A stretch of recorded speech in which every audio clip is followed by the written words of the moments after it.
Hello, everybody, and welcome back. I'm so excited to have on today Sally K Norton. And you may have heard of her or you may not have heard of her.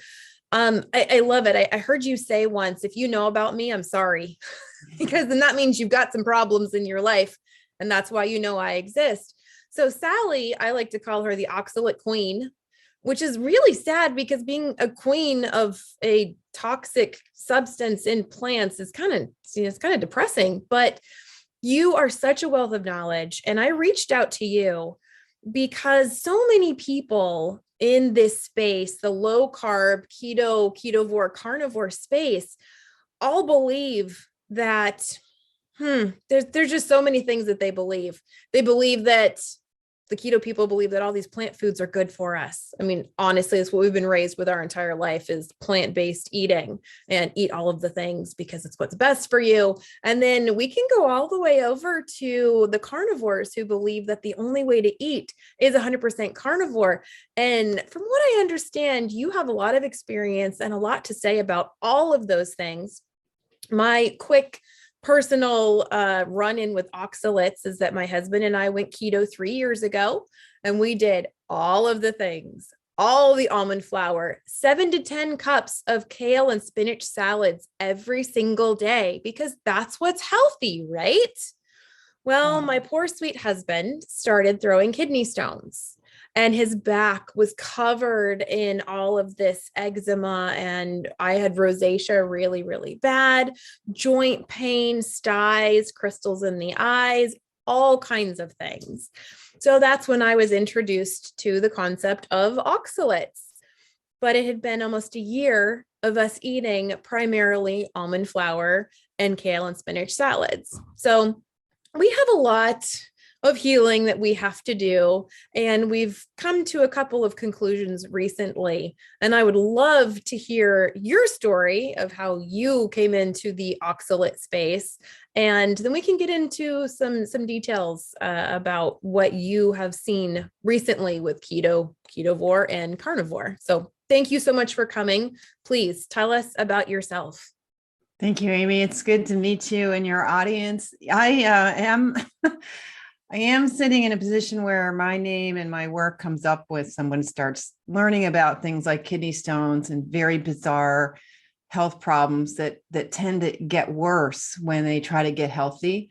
And the harder you try to get healthy in today's world, healthy is like smoothies and juicing and keto and those things add in more plant foods and plants, particular plants that are popular now have this oxalate or oxalic acid in them, which is something in school where when I got my nutrition degree at Cornell, it was just a really minor topic. Oh yeah, that'll give you kidney stones maybe. And it binds a little calcium and you won't absorb as much calcium. So whatever, it was really not a focus at all.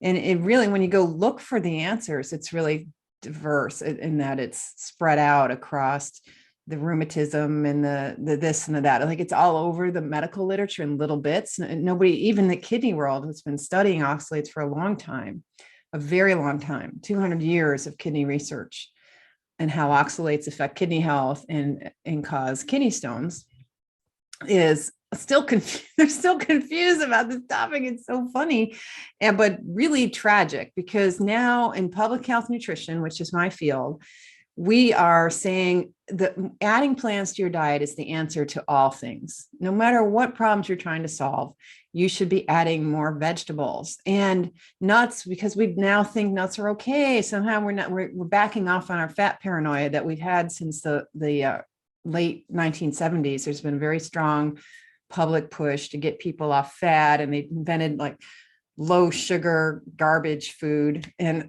now we're trying to get off sugar because the low fat movement got everyone on this high carb diet, which has caused a huge explosion in public health problems, especially diabetes and related illnesses. So insulin resistance, obesity, and diabetes have become an international disaster.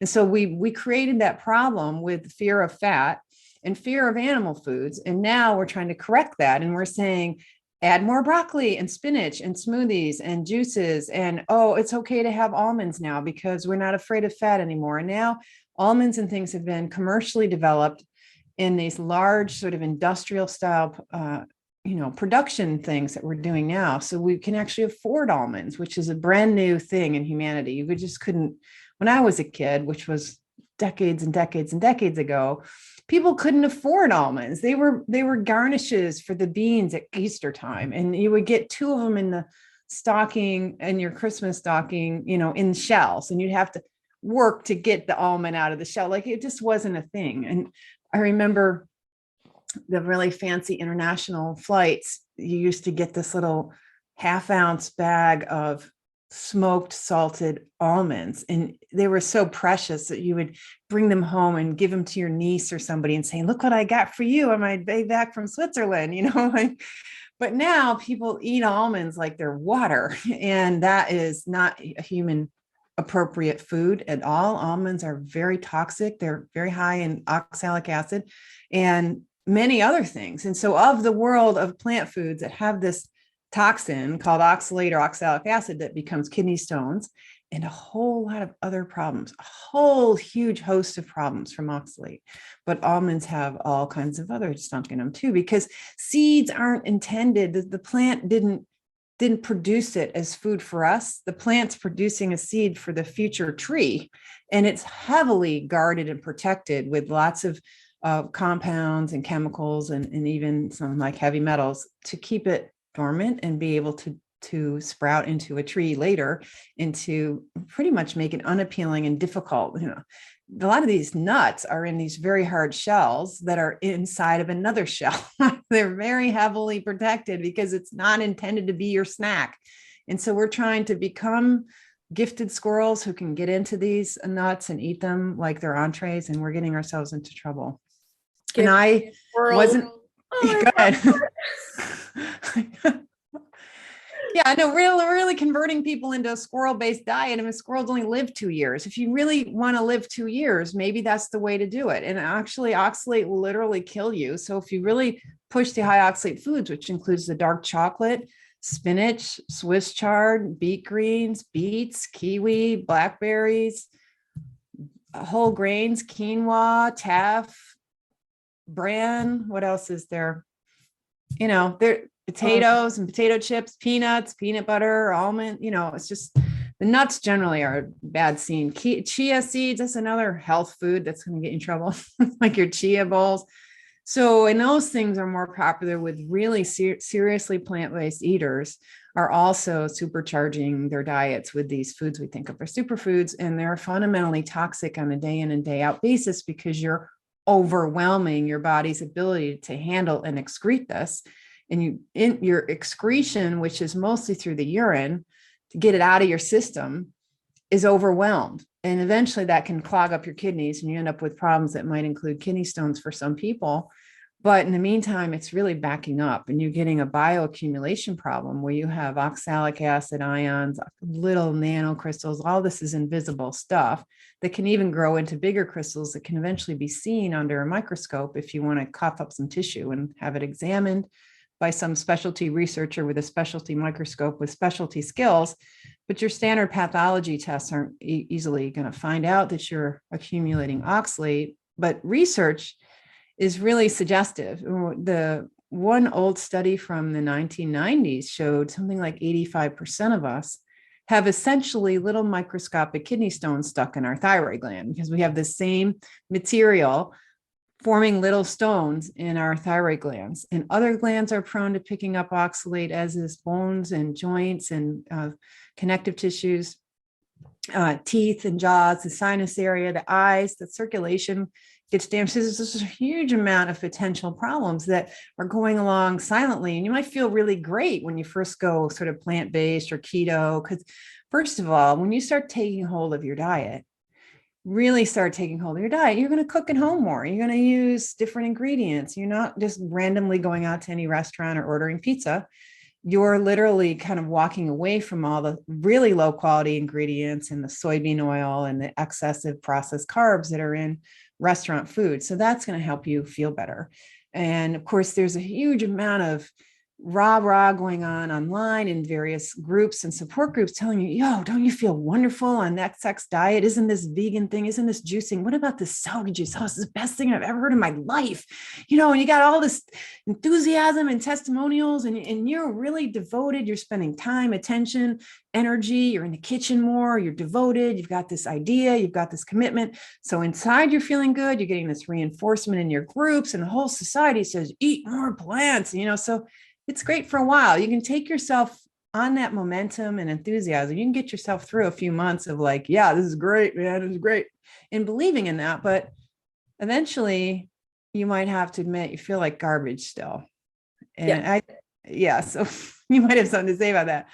Oh my gosh. Yeah. No, that's what we did. We were keto, and the way I was taught keto was to eat 7 to 10 cups of vegetables every single day before you looked at your meat, because all of your nutrients is in your vegetables. And of course, when you're keto, you don't do fruit because that's got too much sugar in it. So that's what we did for a whole year. So for anybody that's listening to this, and you have now made them start sweating bullets because that's exactly what they're doing or what they did do in the past, what do you suggest moving forward from here? Because I love to say shoulda, coulda, woulda, but always do better. So as soon as you learn something new, take the next step towards the next better thing. So what do we do? If we've been eating these giant salads and eating all the almond flour things, what is the first step that we need to do? Do we just need to cut everything out and just go strict carnivore? Yeah, sometimes that has negative consequences too. So what do you? Yeah, right. So you're caught in this net, like some poor bunny caught in a trap, and like you're a little dazed and confused because none of it's adding up right. And you need to just pause for a minute, take a deep breath, get a glass of water, and realize I've got to learn a little bit more about the oxalate side and kind of get a sense of what all that means. So if you have any arthritis, aches and pains, headaches, mood issues, stomach issues, urinary tract issues, like you're waking up a lot at night because you got to pee too much, or you got urinary urgency and then you're only peeing like a tablespoon, you've got interstitial cystitis where your bladder is driving you crazy, any of those kinds of things, fibromyalgia, back pain, fatigue, brain fog, and then this kind of just generally feeling kind of low, that all of those symptoms can be related to oxalate poisoning. And basically in modern life, we can poison ourselves on eating too much peanut butter, French fries, green smoothies. And, sometimes we go from the peanut butter, French fried chocolate lifestyle to these salads with lots of spinach and the little microgreens of Swiss chard and microgreens of beets and so on. And that's got a lot of oxalates. So take a break from just being on that mode enough to read about oxalates. My website has a ton of information there, and just kind of get a sense of that. And in there and about me, there's a story of my, healthy lifestyle. I was the kid who loved her vegetables and was growing Swiss chard since I was a little kid. And I'd happily eat the 9 cups of vegetables. I would have been a fine keto kid because I liked them. Well, it's so bizarre, so unnatural. No wonder my siblings hated me. And, so I had issues for a long time. And that's another flag. If you, as a little kid, you had a lot of little like strep infections or ear infections and needed to be on antibiotics as a kid, you may already have been in trouble with some kind of, some form of a dysbiosis or overexposure to antibiotics or something that increases the likelihood that you are over absorbing these oxalates. So it's not just how much you eat, it's how much that gets into your bloodstream. And normally a healthy gut will only let 10, maybe 15% of the oxalate that you're eating get into your blood, and the rest of it just goes through you. But if you've got some kind of leaky gut inflammation, celiac, or anything like that, you could be absorbing 60% or something crazy. So even if you're just absorbing 20 instead of 10, that's a huge increase in your oxalate dose from your basic peanut butter and jelly sandwich. So it's more than just how much you eat, but how much you eat is like a critical central piece, because most of the oxalate that you have to pee out every day is coming from your diet. Oh, at least half of what you're peeing out in oxalates every day is just from your diet. And that is a misunderstanding in the medical world. For a long time, they thought diet was a minor piece, which makes no sense to me, because it's just, and the other big piece that creates oxalate in the body is vitamin C supplements. So these days, something like 40% of the oxalate you pee out is because of vitamin C supplements or in, fortified foods or these kinds of things, because a certain amount of vitamin C that your cells cannot have an infinite appetite for vitamin C. Each white blood cell can only use so much vitamin C, and then it's extra, and extra floating around becomes oxalate in the body to some degree or another. And how much of that becomes oxalate is not well understood. But if 50% is coming from the oxalic acid, it's in your Swiss chard and your potatoes and your peanuts and your whole grain breads and your quinoa, and another 40% is coming from your vitamin C supplements. These are things you can do something about. Like, you could stop poisoning yourself. It's just pretty straightforward. You do have to learn about it. Now, the problem is a lifetime of peanut butter and chocolate and potatoes and then all this healthy stuff means you have this bioaccumulation issue to some degree or another, and your kidneys may be struggling with a kind of overload called nephrocalcinosis, a tendency to kidney stones, and maybe 15-20% of people who are oxalate poison are going to have some kind of kidney thing going on, which isn't very high. And that's because kidneys are designed to take it and take it and take it and take it. But I mean, it's miraculous, all these redundant systems the kidney has to prevent you from getting kidney stones. So if you get kidney stones, you're just additionally vulnerable to oxalate in that sort of way. But those of us who don't get kidney stones, I mean, you cannot make me have a kidney stone. I really have to be pouring the keto bread heavily to do it, because I have been poisoning myself on Swiss chard and sweet potatoes and walnuts, which aren't so bad. They're not as bad as almonds, but if you eat them every day, they're bad, right? A little bit of walnuts on your whatever or in your whatever isn't a big deal, but it's when we make these things a routine thing that we're overwhelming the body. So I ended up crashing on oxalates long before I knew that was what was killing me. I had to drop out of Cornell to get foot surgery, and I didn't recover well from the foot surgery. Ended up swimming a mile every day to try to get some blood flow in my feet. My feet were just never really right.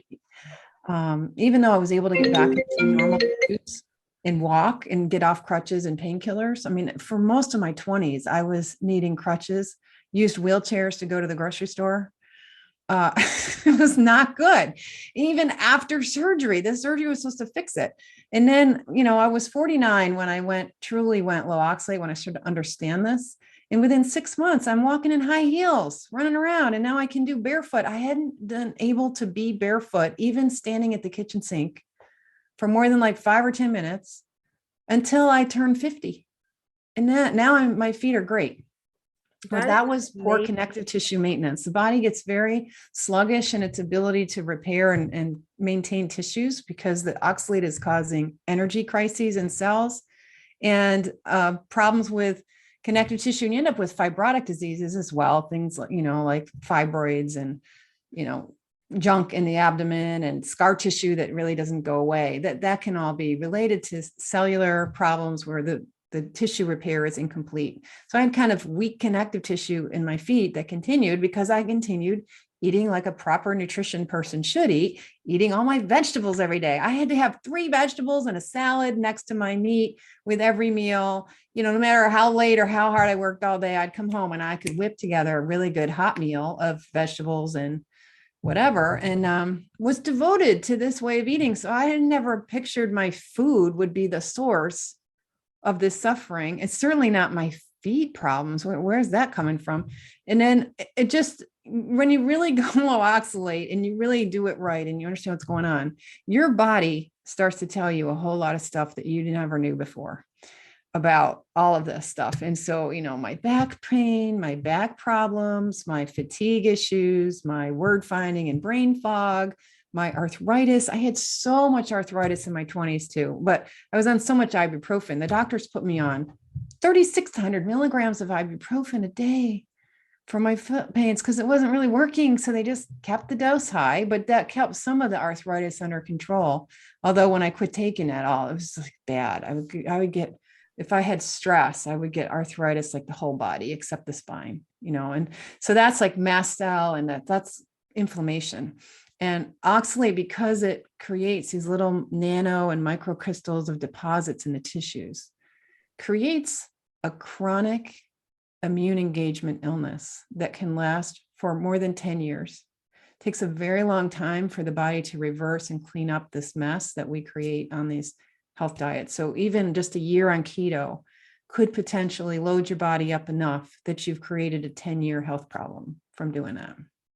So what is the best approach? Do we just cut out all plants and go straight to meat only? Right. So no, because that big load of deposits in the body does not want it there, never wanted there in the first place. It's very excited to get rid of it. If you start liberating oxalate from various tissues of the body, you could increase the amount of oxalic acid running around in your bloodstream and in your kidneys. And then now you're suddenly flooding more oxalate in greater amounts into the kidneys, and you're going to make yourself vulnerable to getting kidney stones and all kinds of other weird things and being pretty miserable. And we call that like clearing illness, or Susan Owens, who runs a group that was originally focused on families with autism and using the low oxalate diet, trying low oxalate, is their Facebook group now, trying that to see if it helps with the autism. Well, of course it helps with the autism because oxalate is neurotoxic. So any kind of neurological problems like poor development and poor functioning of the brain and mood problems, inflammation and nerve toxicity. Oxalate's known to cause demyelinization of, that's like MS and those kinds of things. So all kinds of neurodegenerative diseases and neurodevelopment diseases can be promoted by oxalate. Who knows how much it can even cause it? Maybe fetal exposure and early childhood exposure sets us up for autism-like issues. That's certainly working really well for people who learn to do it. So what do? You have to learn how to transition in a way where you don't overflood your bloodstream and your beleaguered kidneys with more and more oxalate from it's like the ghosts of meals past, all this old stuff you were eating to be healthy is now giving you a toxic disorder. You have to kind of manage the pace of it leaving the body. So we usually talk about getting to know where your oxalates are in your current diet and start cutting out some of the worst offenders like spinach and almonds. And then you still probably got enough other things around that you're eating a little bit of oxalate or enough oxalate so that you're not prompting a sudden shift from what I call sequestration mode, where the body is having to hold on to stuff because it imbibes it in the cells to get it out of the bloodstream and get it out of the kidney stream, where you're forming urine in the tubules of the kidney. You do not want stones to form and obstruct the kidney. Then you're going to get an infection and you could die, right? In the days before antibiotics, a kidney obstruction was certain that you would die of some kind of kidney sepsis infection.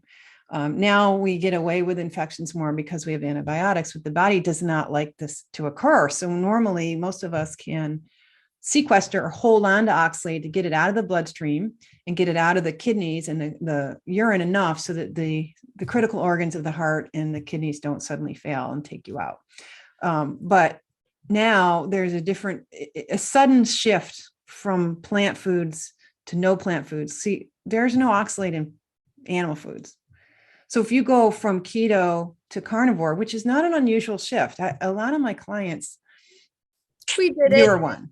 Oh my goodness. I wish I'd found you sooner. But I get to live the journey and then I get to share it with everyone else and say, please don't do what I did. Oh my gosh. Yes. So that's exactly our story, is like, please learn from us. Please don't do this. We love you, even though we don't even know you. Yes. Please don't go through this. It's terrible. I do not wish this on my worst enemy. Like I still 3 years later, I have cocoa powder brushed up on the top of my hair, or because my eyeshadow, I'll put it up there on my scalp because my hair is so thin. Yeah, you don't want that pink scalp shining through your nice dark hair, so we can kind of camouflage it with makeup. Okay, good point. Exactly. And so I thought, because my all my panels 3 months ago were fantastic. Everything was perfectly, no thyroid problems, no nothing. Everything was excellent. We don't know why your hair is thinning. Well, from what you've said, it could simply be I overloaded my body with all of these poisons, all these oxalates for so long that now this is one of my side effects. Yeah. As crazy as it is, So and that's a skin and head issue. There's a lot of areas in the head and face where oxalate accumulates. The saliva glands concentrate oxalate. And so there's a pretty high level of oxalate in your saliva if it's high in the blood. And and there's a lot of capillaries and a lot of calcium in the bones and the teeth and the jaw and the sinuses and the head. And so that calcium in the bones is sort of a magnet for oxalate. See, calcium oxalate forms from oxalic acid. So the oxalic acid gets into your blood and runs around as this little ion, and then it will eventually grab some calcium. Calcium loves it. They have a negative, oxalate's negative and the calcium's positive, and they both have this double charge. And when they get together, they're really happy. So oxalate might flirt and date with magnesium and other molecules, and iron likes iron too. It loves iron, and iron loves it, but it eventually marries calcium, so it'll flirt around with other things. And eventually you end up with calcium oxalate in nature, because that's the strongest bond. It's a sort of undivorceable bond. And for the most part, the body knows how to break it up again in a very serious way, but it takes inflammation. The immune system has to come around and bomb these little crystals that start forming in the body with proteases or collagenases to break up the proteins that encapsulate them and are embedded in them, and then bomb them with acids. And the liposomes can create acids and break it down. So you can eventually break it down, but basically you can't. Like in normal, like floating around, it's going to stay together.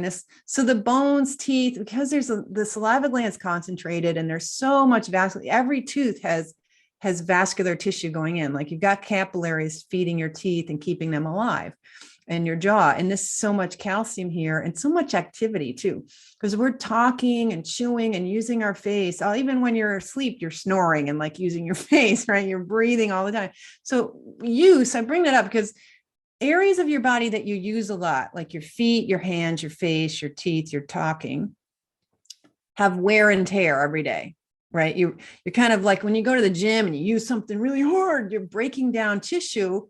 And then your body's like, oh, we got to repair that. And it comes in and wants to repair it. And that tissue use and repair process is going on overnight, right? So you're trying to heal your tissues while you're sleeping, napping, and so on. And nighttime also is a time where you might have very high lots of oxalate in your blood.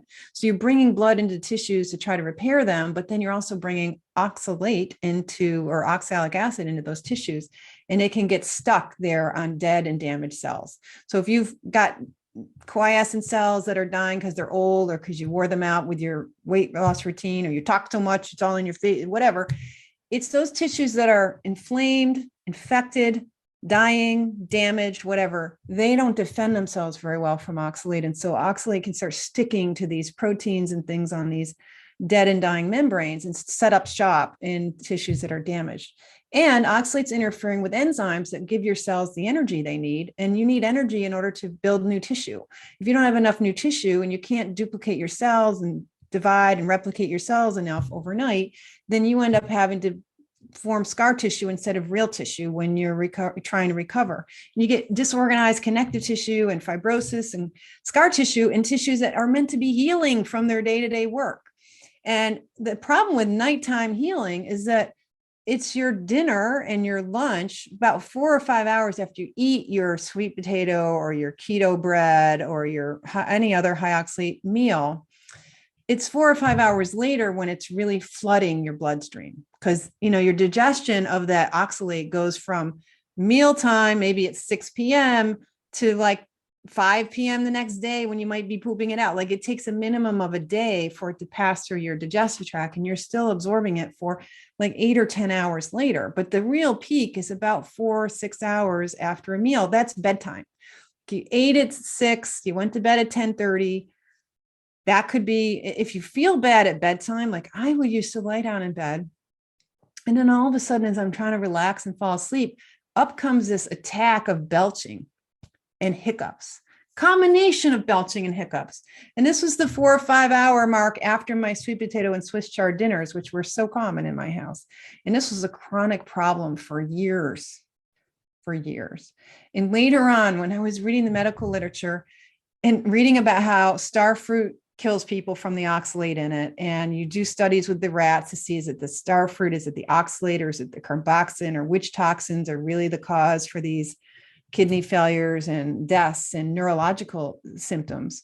And it turns out that hiccups are one of the last symptoms before the rat dies. When you give them oxalic acid or starfruit juice, the hiccups is start hiccuping at the end and then they're dead. And this is also true in human case studies where they talk about hiccups are this neurotoxic symptom where the nerves that are running like your vagal nerve and stimulating your diaphragm are now spasming and not working properly. Same with muscles, they'll spasm and get into knots and so not work properly. The nerves help to tell them what to do and vice versa. And they're not doing well because there's a whole electrolyte crash that happens 4 hours after a meal.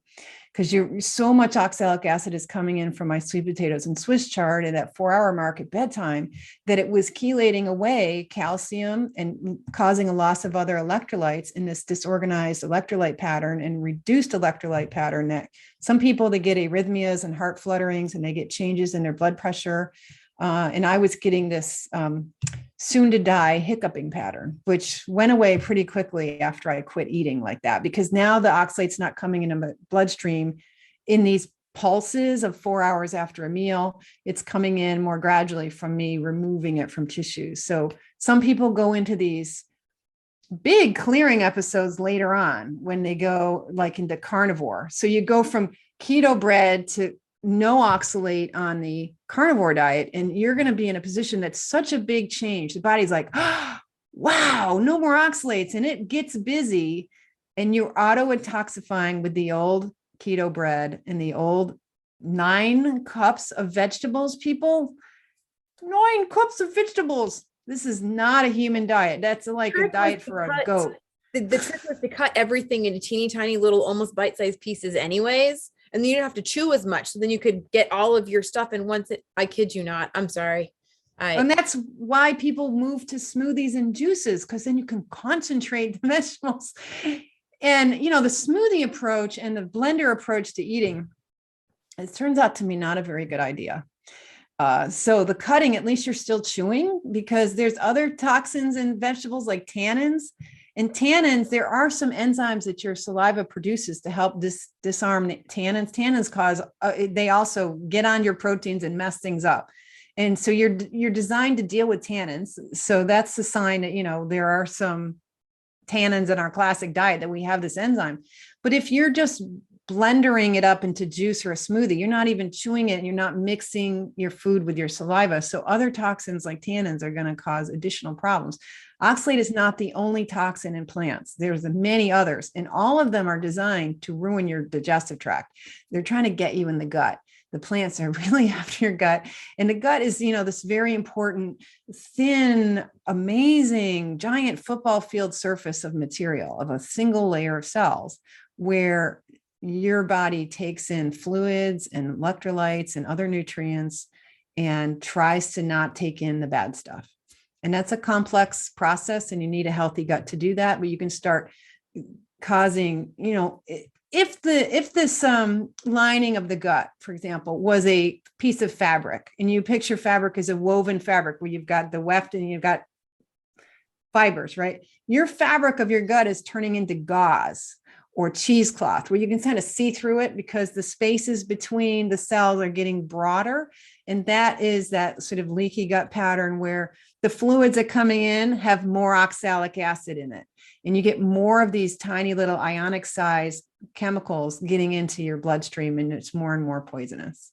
And at the same time, the ability of the cells to pick off the nutrients they really want and get all the calcium and all the vitamins and the protein, and to digest the protein and digest all these things and get enough energy becomes weaker and weaker. So you become more malnourished and more toxic the more you've got leaky gut.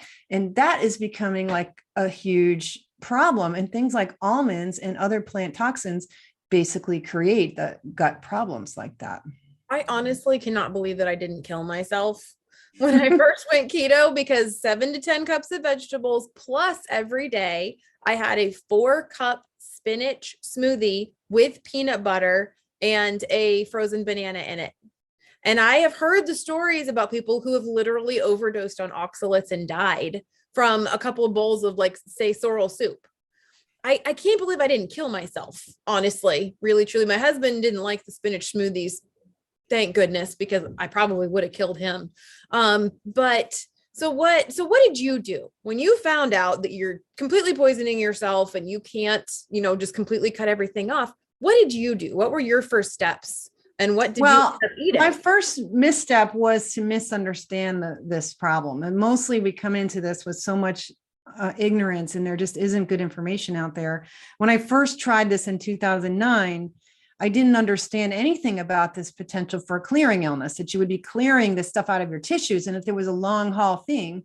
And so, I quit the sweet potatoes with kind of a chip on my shoulder, and got stopped doing these foods.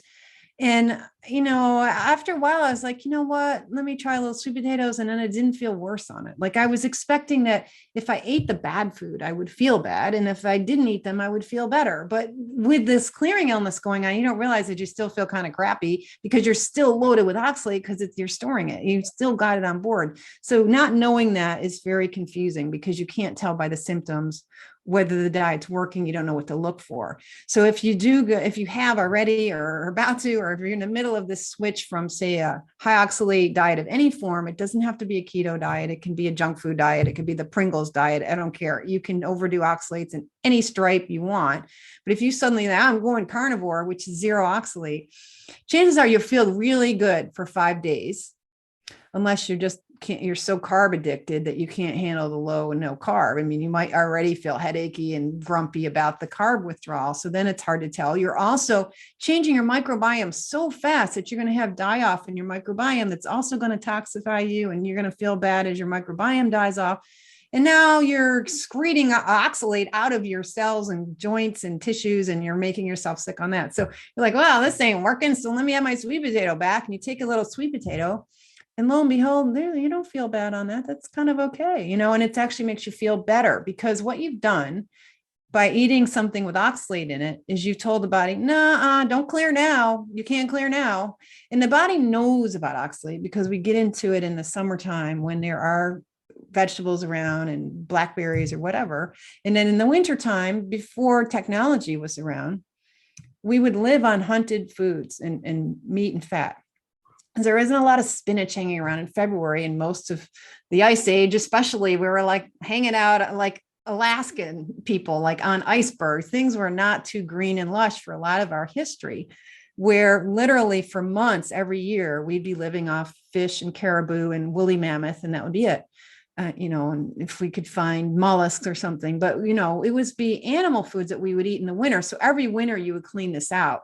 But then the minute spring comes along, it's like, oh, no more cleaning out. And the clean out, would have been over, not for us modern people, but in the old days of kind of like clubs and spears, we were really hunters. And that's been our position in the eco niche in the planet is hunters, and thinning out these herbivoid tribes, which would really run rampant if there wasn't a predator to keep those species down. Unfortunately, we are a predator that without any sense, and we will run our species into extinction, which is what we did with the woolly mammoth, right? But smarter predators somehow, I don't know, managed to not overpopulate. But we invented things like eating grains and settlements, and we managed to overpopulate ourselves in small places because now we were staying in one place. We're the only animal that stays in one place. Everyone else migrates around and follows the weather and follows the herd that they're hunting from. Even if you're a bird or a butterfly or whatever, you're going to go to Mexico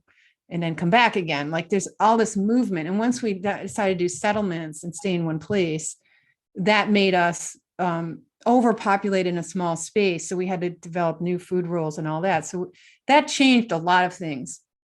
But what are we talking about anyway? I was trying to give this context. It's the winter thing and the dumping, okay, so the body knows if you put back your sweet potatoes or your keto almonds, or please just stop eating almonds. My one takeaway message is don't eat almonds anymore, and don't give them to children. Don't give almond milk to children. It is very toxic. It is not a health move. It is a health experiment, but not a good one to do. And it's not good for the planet either. The monocropping. And I mean, it really is one of the worst foods on the face of the planet. We need to go back to that precious little bag of almonds that you get once a year when you take a long trip across the ocean.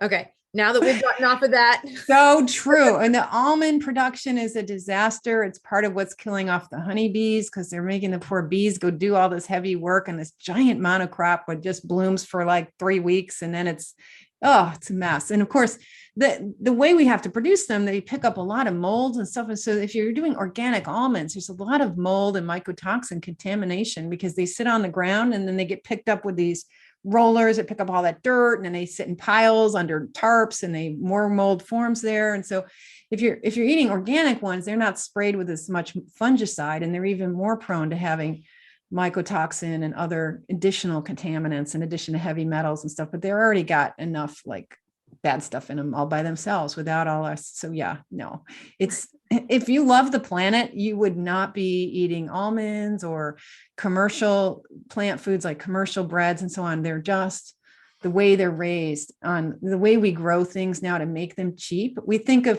meats are expensive because it's hard to do industrial scale meat production and hard to profit off of it until you turn it into some, immediately convenient food where you can just value added structure. But now we've figured out industrial scale production, and we have this false idea that eating plants and nuts is somehow good for the planet. It's not. And that's too bad that it's another way we're getting a snow job and really incomplete information and being manipulated. I felt I was manipulated into becoming a vegetarian when I was like 18 or something, thanks to Francis LePay's book, Diet for a Small Planet, convinced me I should be a vegetarian. And then John Robbins' book, Diet for a New America, convinced me I should be a vegan. So I was 8 years vegetarian and 8 years vegan. That's 16 years of self-abuse. And that was my years when my feet fell apart. I was on the crutches and the painkillers. I had arthritis everywhere. So bad. Some days I couldn't have the strength to open a door because I couldn't turn the key to unlock the door because I was so arthritic at age 19.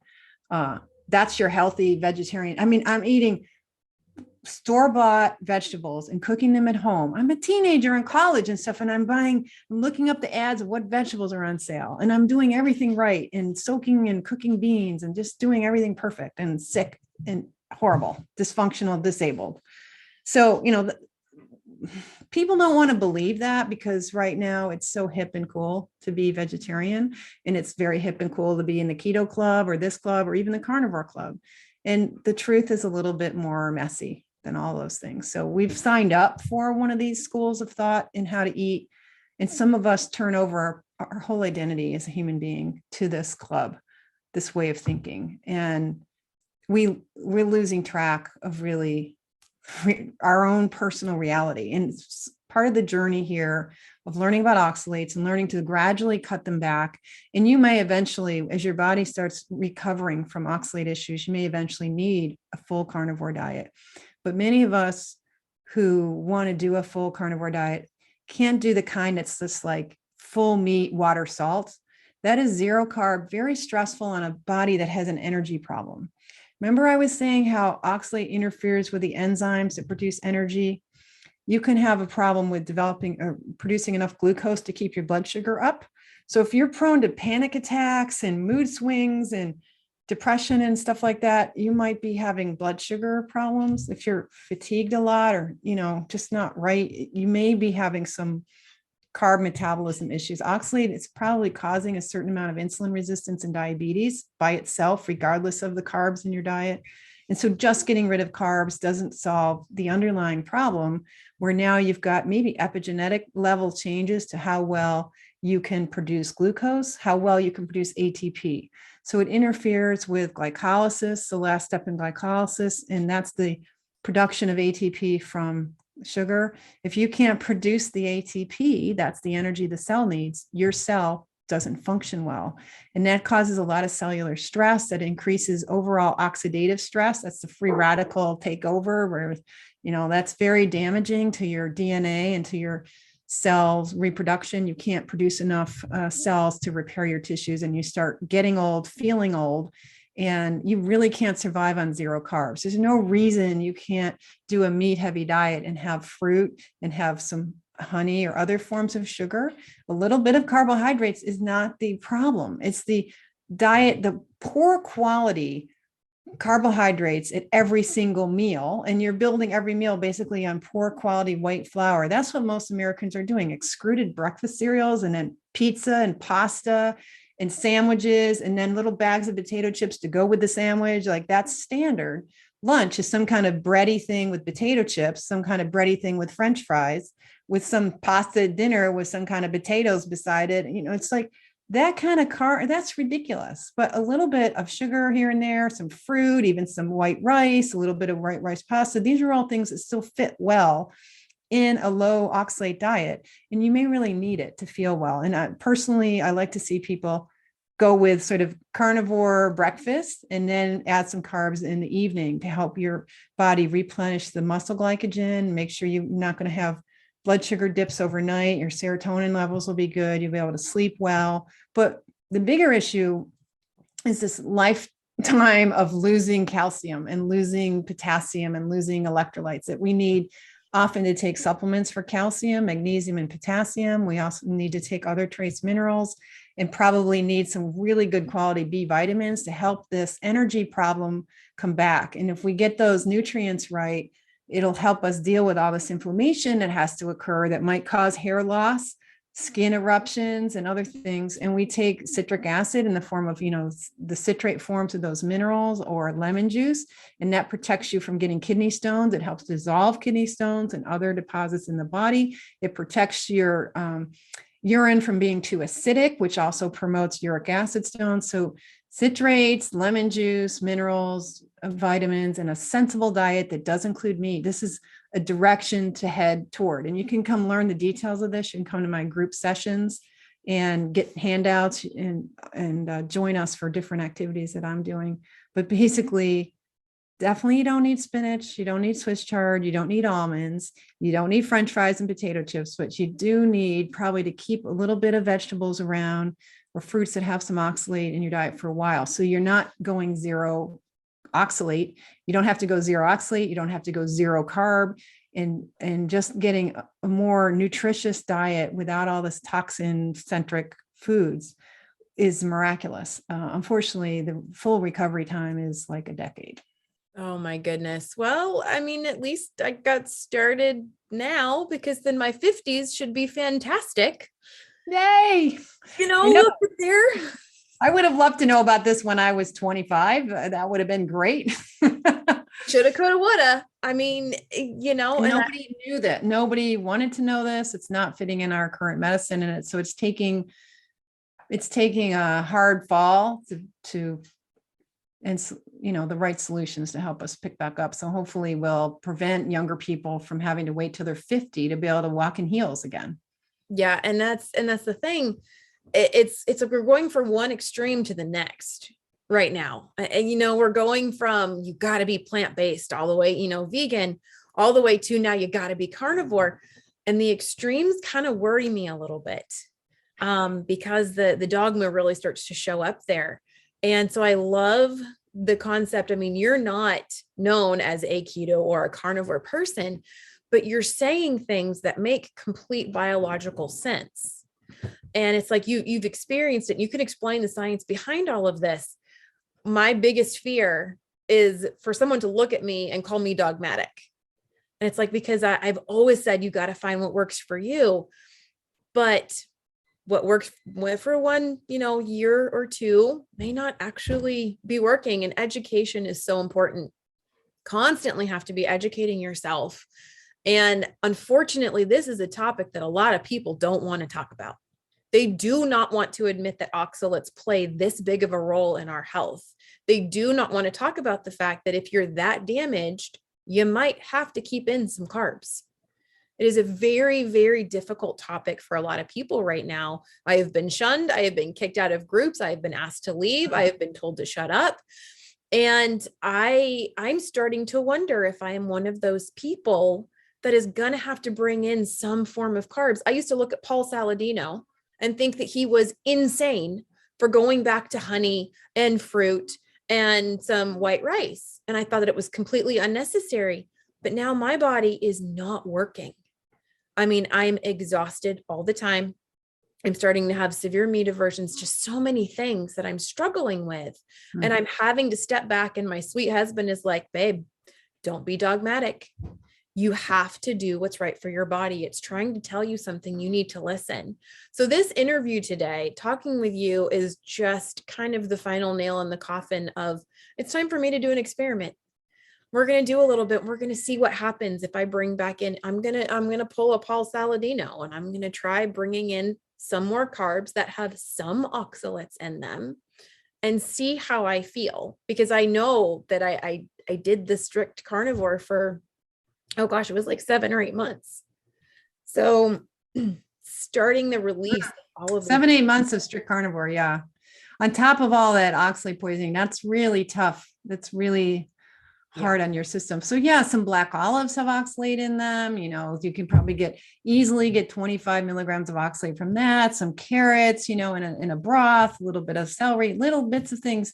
A little bit of white potatoes aren't that. I mean, the little tiny red skin potatoes, you can have a little bit of those for carbs. I like white rice for carbs I like to cook mine with coconut milk and bake it with a little bit of ginger. It's a recipe that I share with a lot of my followers, and have that occasionally. Like, you don't have to have carbs every day. You literally could do a keto day, or I certainly like keto mornings, but if your system really, I mean, you have to deal with the fact that we have this carbs for some people have this opioid, like you start eating them.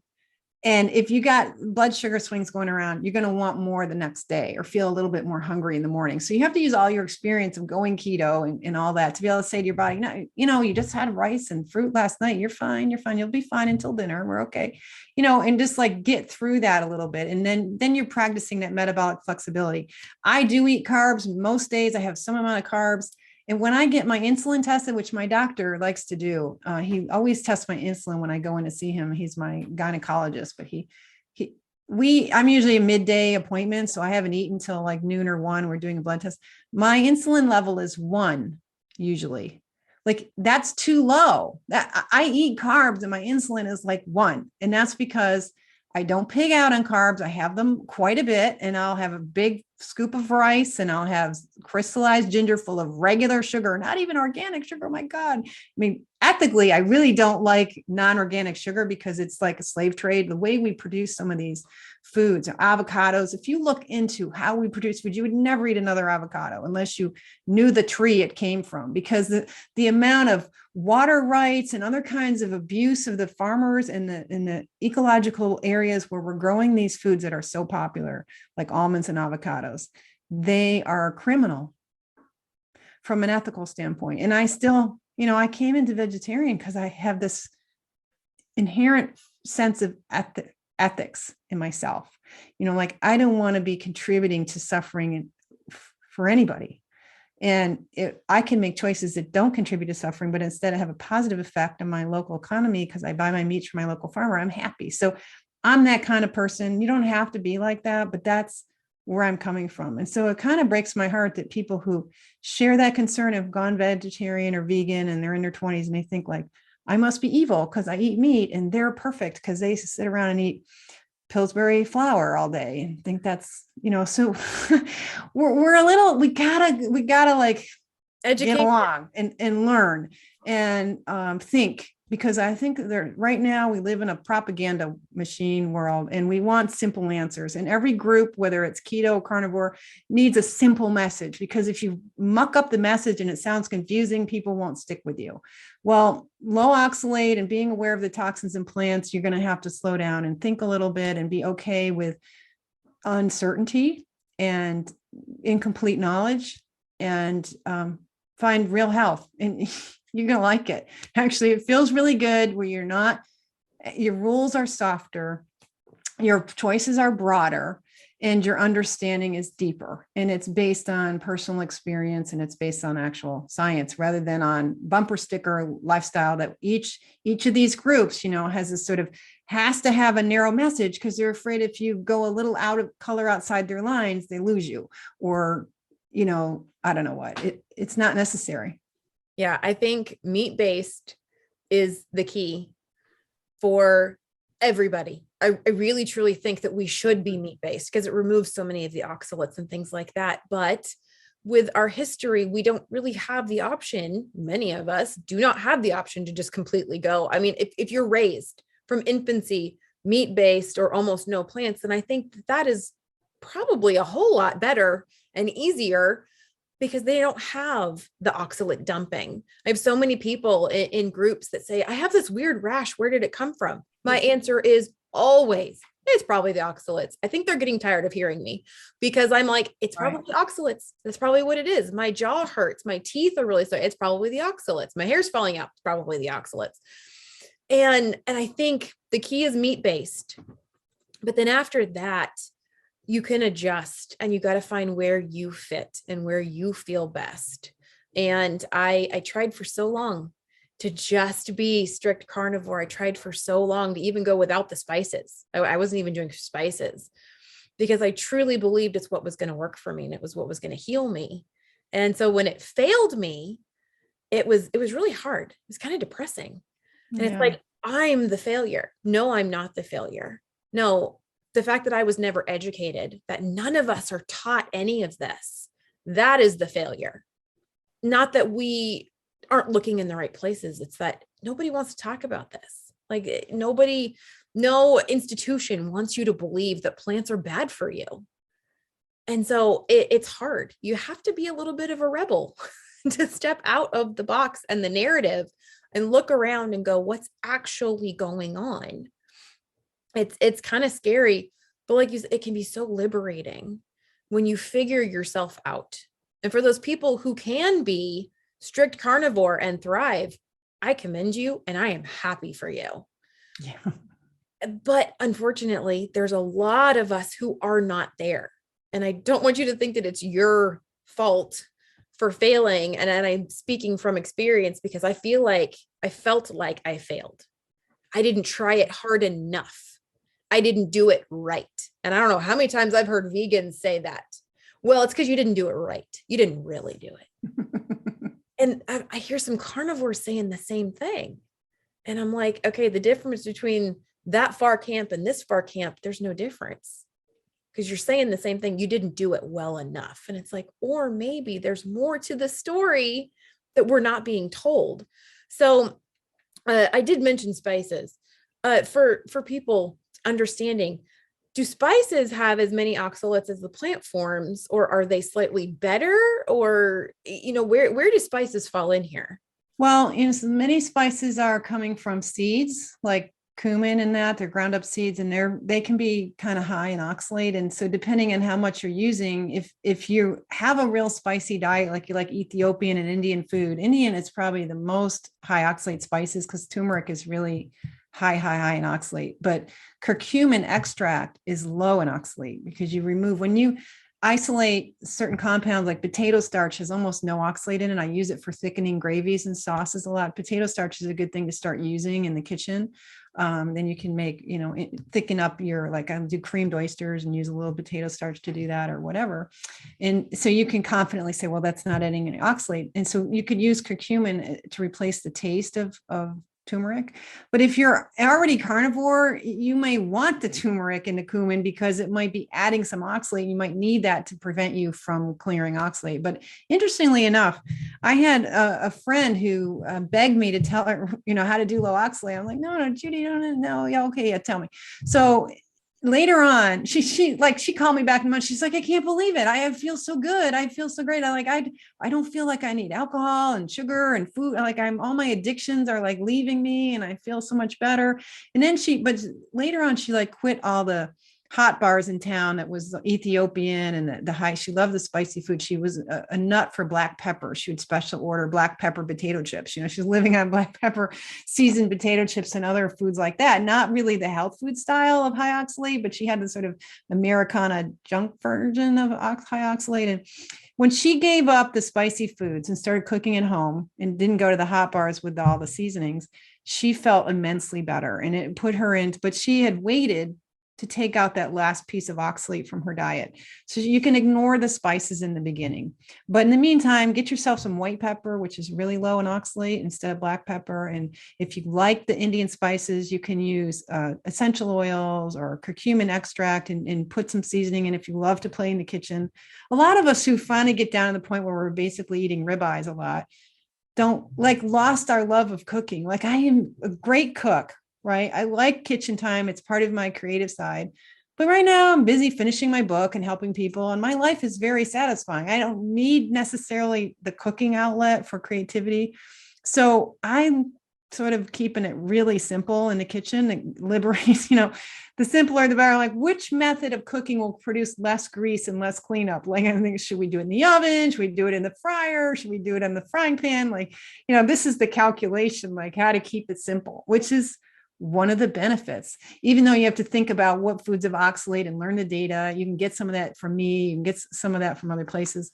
But what you're describing is we end up having to have our little thought boxes that we've tried to live inside just drop away and start living our own life and start thinking for ourselves and feeling ourselves change. We feel we don't align with anything as well as we used to be. We might call ourselves a certain political type animal and a certain this and a certain that. And we find, no, none of that is 100% what I'm signing up for. I'm not signing up for someone else's point of view anymore. I love that. Yeah. We're going to be rebels. That's what we're going to do. Little rebellious over on the little side. rebels in the produce aisle going, oh, no, thank you. Nope. Yep. I'm good. Okay. So let me just add one last final caution. It does take a long time to recover from this. So 3 years after you start low oxalate, your hips are going to hurt and you're going to go, what is wrong with my hip? And you're going to be limping around. It's just oxalate clearing chances are really good. I would put a big 75, 80% bet that it's just a tooth suddenly, oh my God, I wonder if I'm going to lose this tooth. What is going on? This is driving me crazy. Just leave it alone for several months and make sure don't pull any teeth until you know it's an abscess, because it'll feel like one, because that's the inflammation needed to get the oxalates out of the roots and those tendons that hold the teeth in and get your jaw happy. All of this stuff, sinus pain, eye issues, hair falling out, shoulder pain. You're going to get rid of your shoulder problems eventually from this. Your frozen shoulder will clear up, your foot problems, your arthritis, your knee, your hips, your cranky elbow, your wrist issues, they may come back. You may even wear a wrist brace for 6 months. That might be the healing process. But if you know to take the citrates and the minerals and how to deal with this and to do sauna and things, you can moderate that and keep that from being crazy. Add some carrots back into your life and get that to slow down and it'll be fine. But just realize that you may get better on low oxalate and you may have this weird stuff going on and off for a while. I have an eye sty right now. This is an oxalate sign right there happening. I've had some back issues this week. I had a really bad bout of heavy cloudy urine when this got started. It's the urine is less, but the eye sty is still finishing itself out. That cloudy urine is the crystals of calcium oxalate leaving my body. I always know it's like, oh, eye sty, back pain, cloudy urine. That's the pattern. So that little pattern, here I am in my 9th year of clearing oxalate out of my body, still happening. So close. You're so close. You can do it. Oh my goodness. So for those keto people who are doing these ridiculous salads, who want to keep their salads, what's the least? All the lettuces are low. All the lettuces are low. Every lettuce is low. Even the kales aren't too bad. So a little bit of kale is fine if you can digest the stuff. Better to cook those cabbage family vegetables: kale, turnip greens, collards, cabbage, red cabbage, kohlrabi. All that stuff is in the cabbage family and it's hard to digest and you're really better off with it cooked and pretty well cooked too. So a lot of rawness in the kale world doesn't seem like a good idea to me. It's another set of toxins, especially if you like turning it into soup in a blender and drinking it. Like we said, the toxins are better if you chew them or disarm them. But see, the heat doesn't kill off oxalate. You can't cook out oxalate very well. You really have to just avoid it. The simple answer is cut it down and avoid it as much as you can. So yeah, you can have lots of salads and most of the greens are pretty low. Watercress is low, arugula is low, romaine, iceberg, all of those are perfectly fine. Red pepper is low. Onions, red onions, yellow onions are all low oxalate. You can have them in your salad. You can do your keto croutons, probably, if you can stand those egg whites. I mean, people are living on egg whites now. And some of us are egg allergic. So we're just sticking with real food instead of inventing bread all over again with egg whites, which is handy. If you're trying to sneak in some lower oxalates to the family, not tell them, you can start doing transitioning. I mean, I'd rather you do the egg bread than the almond bread. Any yeah, right. if you can tolerate If you can tolerate it. The problem is with this gut damage and this inflammatory damage. And, unfortunately, if you've had a lot of MMR vaccines over and over again, like I had to have again for graduate school, that's an egg-based culture in those. And you're injecting a message to the immune system to learn to fight these things in this injection. So that's one of the sources of an egg allergy, is that you could have gotten it from MMR vaccines. So it's possible. Eggs are one of the top 5 allergens, with soy, wheat, corn, peanuts, eggs, and a couple others. So it's not that unusual to have egg allergies. So that sort of simplifies your life. You do not have to fake your way through almost cookies. You can just say, you know what, it's a tough one. This is a hard one. People love their bread. And that's what they love about the keto diet, is that they get to have all the stuff that looks like dessert and muffins and bread and pancakes. And it's fine if it works for you, but it's really just think of it as a stage of adjusting and really moving beyond that. I mean, what it already tastes like. You've had the high of chocolate and cookies and bread. And, I was so addicted to bread. So, you know what? I've had that. I guess it's because I'm old. I don't need that anymore. Like, I've done those things. Now I'm going to be 58 soon. And you know what? I've already done it. There's nothing there for me anymore. But if we're strung up and addicted to that and need that stimulation, that's another area just to be self-aware and say, okay, well, I need the stimulation. What is that? And just explore that in your own life. This is a path for growth. There's no question about it. Absolutely. So is there a place people can go and find a list of oxalate foods and low oxalate foods? And where do you recommend that people start looking? Well, I'm going to improve the ease of finding this on my website and create a landing page as soon as I finish this last phase of something else I'm working on to get the manuscript back to the publisher for my book. I've got this book, Toxic Superfoods, coming out. They told me they're now making it an August 2nd release, but you can buy it now. So I'll make this easier on my website. But if you go straight to the shop page, there's a beginner's guide there. And you can get the beginner's guide that has a simple list. It has a pictorial representation. It tries to explain graphically. It has only 1 page of text, an overview of the low oxalate diet. You can use that to have a conversation with your family members to try to get their understanding of what you're trying to do and why. But also all through the pages on my website, I've got lists in there in multiple places of these are the high ones. Here's a substitute. I have some free recipes there. The whole cookbook in the back is a PDF that you purchase. It's like 182 recipes, and probably half of them are vegetables. So if you want to know how to properly cook a turnip and a rutabaga and cabbage and so on, and how to make a baked apple taste really good, how to make a little cookie that's real, like you can do honey, or you can use coconut nectar or some kind of liquidy thing. The coconut nectar is nice and, like maple, almost like molasses, but you can, all it is like ground up pumpkin seeds. You can usually use some macadamia nuts and some liquid sweetener and then you got this little cookie and it's good. Like, so a lot of that is there in the cookbook.